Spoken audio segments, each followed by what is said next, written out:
నమస్తే అండి. నేను doctor Avinash N, consultant physician from Medicover hospital Kurnool. So ఈరోజు మనం డిస్కస్ చేసుకోబోతున్నాం హైపర్ టెన్షన్ అంటే బ్లడ్ ప్రెషర్ గురించి మనం డిస్కస్ చేసుకోబోతున్నాం. సో బీపీ గురించి, అసలు బీపీ అనగా ఏంటి, నార్మల్ బీపీ వాల్యూస్ ఏంటి, అండ్ అసలు బీపీ యొక్క రిస్క్ ఫ్యాక్టర్స్ ఏంటి, దాని సెకండరీ కాజెస్ ఏంటి, తర్వాత మనం బీపీ వచ్చాక మనము మెడిసిన్స్ అనేవి స్టార్ట్ చేశాక స్టాప్ చేయొచ్చా లేదా, బీపీ వచ్చిన వాళ్ళు తీసుకోవాల్సిన జాగ్రత్తలు ఏంటి, దాని డైట్ ఏంటి, వీటి గురించి నేను డిస్కస్ చేయబోతున్నాను. సో బ్లడ్ ప్రెషర్, బీపీ అనగా మనకు రక్తనాళాలు రక్తం ఫ్లో అవుతుంది కదా, ఆ రక్తం ఫ్లో అనేది రక్తనాళాల గోడల పైన ఎగ్జర్ట్ చేసే ప్రెషర్ని బ్లడ్ ప్రెషర్ అంటారు. సో ఈ ప్రెషర్ అనేది మనకు గుండె కాంట్రాక్ట్ అయినప్పుడు ఆ ప్రెషర్ అనేది క్రియేట్ అవుతుంది. సో ఇక్కడ మనము బ్లడ్ ప్రెషర్ అంటే మనం జనరల్గా నార్మల్ బీపీ అంటే జనరల్గా 120/80 అని అనుకుంటాం మిల్లీమీటర్స్ ఆఫ్ మెర్క్యూరీ. సో పైన అప్పర్ బీపీ అంటే ఏంటి, లోవర్ బీపీ అంటే ఏంటి. సో అప్పర్ బీపీ జనరల్గా మనకు గుండె పంప్ చేసినప్పుడు కవాటాలు ఓపెన్ అయ్యి ఆ వాల్వ్స్ ఓపెన్ అయ్యి మనకు ఆ ప్రెషర్ ఇస్తుంది అనమాట. సో ఆ ప్రెషర్ జనరల్గా మనకు వాల్వ్స్ ఓపెన్ అయినప్పుడు ఆ ప్రెషర్ అనేది ఎక్కువగా ఉంటుంది. సో అది 120 అప్పర్ బీపీ అంటాము. సో లోవర్ బీపీ కింద మనం 80 అనుకునే బీపీ డయాస్టోలిక్ బ్లడ్ ప్రెషర్ అంటారు. సో ఈ వాల్వ్స్ అనేవి ఓపెన్ అయిన తర్వాత మళ్ళీ మూసుకుపోతాయి అనమాట. సో ఆ వాల్వ్స్ మూసుకుపోయినప్పుడు కూడా మనకు రక్తనాళాల్లో కొంచెం ప్రెషర్ ఉంటుంది. సో ఈ pressure lower BP, diastolic BP అంటాం.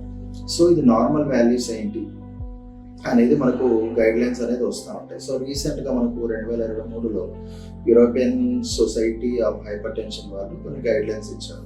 సో ఆ గైడ్ లైన్స్ ప్రకారం మనకి జనరల్గా ఆప్టిమల్, నార్మల్, హై నార్మల్ అని 3 రకాలు ఉంటాయి. సో ఆప్టిమల్ అంటే మనకు బీపీ 120/80 కంటే లెస్, తక్కువ ఉంటే అది ఆప్టిమల్ బీపీ అంటారు. సో నార్మల్ బీపీ అంటే జనరల్గా మనకు అప్పర్ బీపీ, సిస్టాలిక్ బీపీ 120 నుంచి 130 వరకు, అండ్ కింద డయాస్టోలిక్ బీపీ 80 నుంచి 85 వరకు.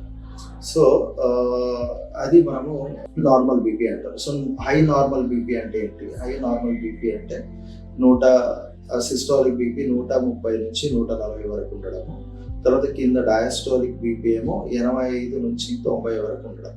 సో మనకు బీపీ స్టార్ట్ అయిందని ఎప్పుడు అంటారంటే అప్పర్ బీపీ మనకు 140 దాటినా, లోవర్ బీపీ డయాస్టోలిక్ బీపీ 90 దాటినా మనకు బీపీ స్టార్ట్ అయింది అంటారు. సో జనరల్గా అది దాంట్లో మళ్ళీ గ్రేడ్స్ ఉంటాయి, గ్రేడ్ 1, గ్రేడ్ 2, గ్రేడ్ 3 అని. సో ఇది మనకు నార్మల్ వాల్యూస్. సో జనరల్గా దీనికి సంబంధించిన రిస్క్ ఫ్యాక్టర్స్ ఏమున్నాయి. సో రిస్క్ ఫ్యాక్టర్స్ అనేవి 2 రకాలుగా మనం మాట్లాడుకోవచ్చు. ఒకటి మనం మాడిఫై చేయగలిగినవి, మాడిఫై చేయలేనివి. సో మాడిఫై చేయలేనివి మనం ఏం చేయలేము.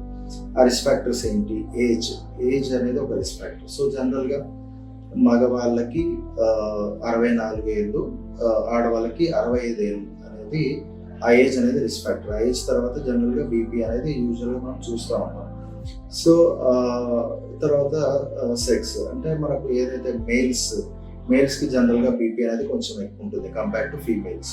ఓకే, అదొక మేల్ సెక్స్ అనేది ఒక రిస్క్ ఫ్యాక్టర్. సో తర్వాత మనకు జెనెటిక్స్. సో జెనెటిక్స్ అంటే జనరల్గా మదర్కి కానీ ఫాదర్కి కానీ జనరల్గా బీపీ ఉంటే మనకు పాలిజీనిక్ ఇన్హెరిటెన్స్ ద్వారా మనకు బీపీ వచ్చే అవకాశం ఉంటుంది. సో అది ఒక one of the risk factor.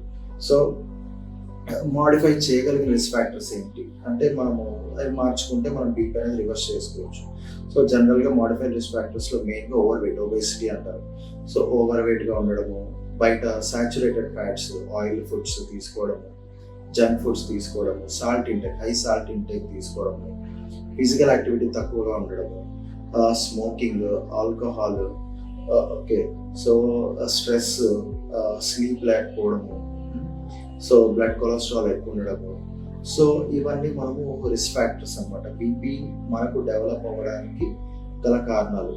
ఒకవేళ సరిగ్గా ఎక్సర్సైజ్లు, వాకింగ్ సరిగ్గా చేయకపోవడము, ఇవన్నీ మనకు బీపీ యొక్క రిస్క్ ఫ్యాక్టర్స్.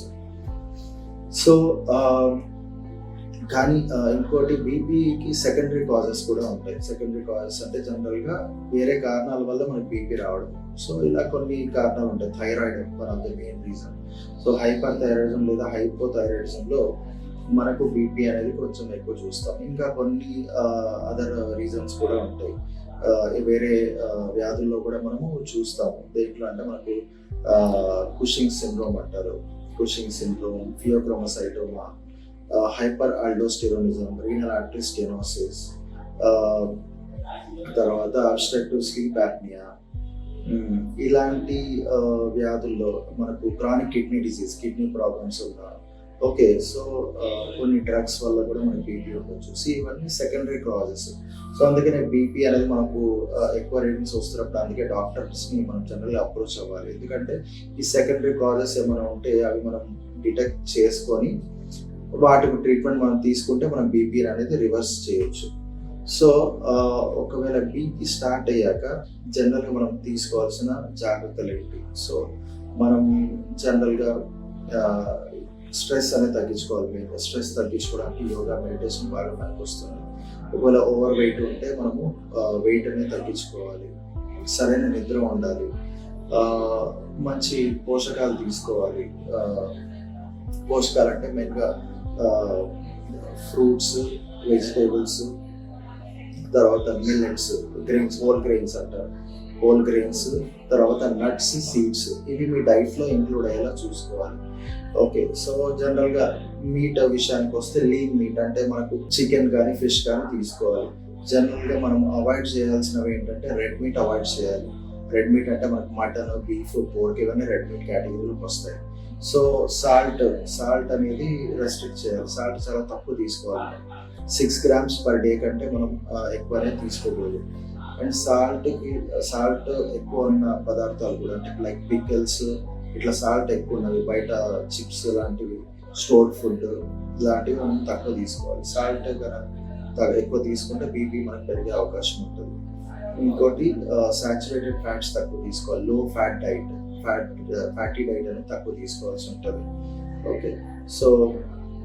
సో ఈ జాగ్రత్తలు మనం తీసుకుంటే మనం బీపీ అనేది కంట్రోల్ చేసుకోవచ్చు. సో ఎక్కువ జనరల్గా పేషెంట్స్ ఎక్కువ అడిగే డౌట్ ఏంటంటే బీపీ మెడిసిన్స్ మీరు స్టార్ట్ చేస్తే మనం లైఫ్ లాంగ్ వాడాలి అన్న ఆలోచన వాళ్ళకి ఉంటుంది. సో ఇక్కడ మనం ఎలాగా చెప్పొచ్చు అంటే బీపీ మెడిసిన్స్ జనరల్గా డాక్టర్ అనేది జనరల్గా ఒక 2-3 రీడింగ్స్ చూసిన తర్వాత మీకు బీపీ మెడిసిన్స్ అనేది స్టార్ట్ చేస్తారు. యూజువల్గా ఎప్పుడైనా border line diabetes, border line BP కానీ మనకు ఉంటే అప్పుడు జనరల్గా మనకు తర్వాత ఫర్దర్ రీడింగ్స్, రిస్క్ ఫ్యాక్టర్స్ ఏవైతే ఉన్నాయో అవి మనం తగ్గించుకుంటే కొందరికి బీపీ అనేది స్లోగా రివర్స్ అవ్వచ్చు.